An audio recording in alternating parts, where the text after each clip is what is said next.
Welcome back. According to reports, Ethiopian athletic star Kenenisa Bekele is nothing short of disappointed that he has been left out of the marathon team for the Olympics in Rio de Janeiro in 2016.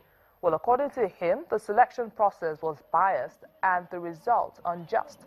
This reaction comes barely 2 days after the Ethiopian Athletics Federation told local media that Kenenisa, the world's record holder and three-time Olympic champion, had been left out.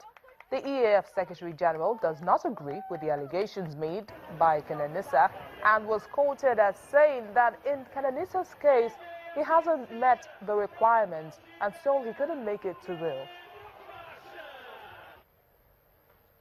Well, our sports correspondent Yemi Adebayo joins us for more on this development. Thank you, Yomi, for being here. It was a pleasure, BC. Now, do you agree with Kenenisa that the selection process was biased? It depends on how you want to look at it. He's the best, he's the record holder, three-time Olympic champion, he's the best at 5,000 and 10,000. So why would you want to exclude someone like that from your squad? But the Athletics Federation, you know, the requirement was that you should run two marathons in 12 months. Kenenisa didn't do that. You know, that's why I say it depends on how you want to look at it. Ethiopia has been blessed with a lot of long-distance runners, and that's why they could toy with, I mean, they've once had someone like Haile Gebrselassie that Kenenisa took over from. There's also currently Tirenish Debaba. So they know that they have this kind of athletes, but it's not, I can't sit down here and say, it was unjust. Based on the requirement, it didn't meet it.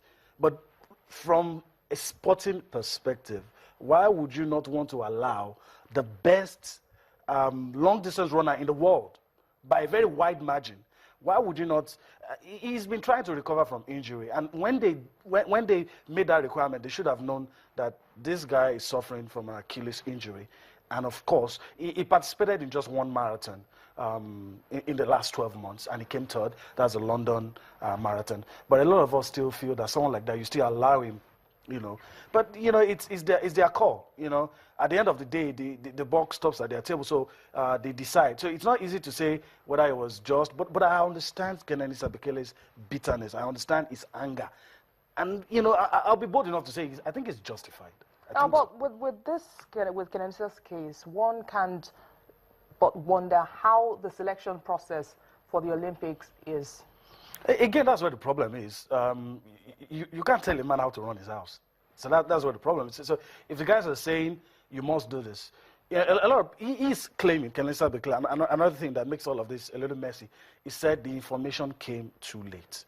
But on the one part, they're saying, look, you knew that it wasn't going to be possible for you to make this score. So why are you making a lot of noise when it dawned on you that you're not going to be part of the Olympics? So, you know, you can't shave a man's head in his absence. So all of those things play into it. And that's why I will still fall short of blaming the Ethiopian Athletics Federation.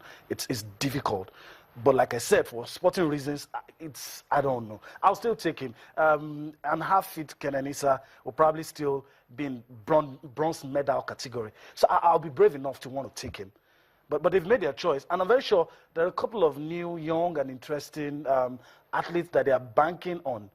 The only rival is Kenya. Kenya having their problems now. Kenya might not be at the Olympics. So I think it's probably going to be smooth and plain sailing for Ethiopia. That's why they're doing all of this. But how far can Kenenisa go in pursuing this case? Well, I don't know.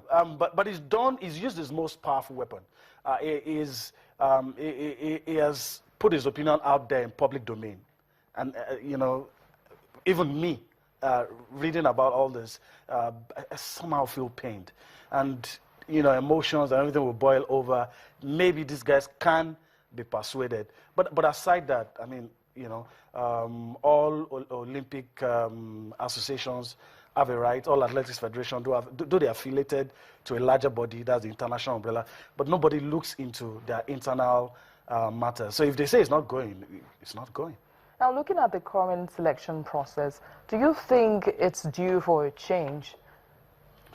Well, it's still the same, you know.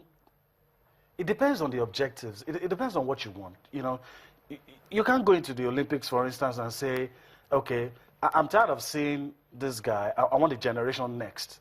So I make the rules in such a way that the young ones can only say 33. Surely it's not going to be at the next Olympics. So maybe that's why all of this is happening. Thank you, Yemi. A sports correspondent, Yemi Adebayo, talking to us there. And with that, we've come to the end of Network Africa today. Thank you so much for watching. I am BC Adebayo.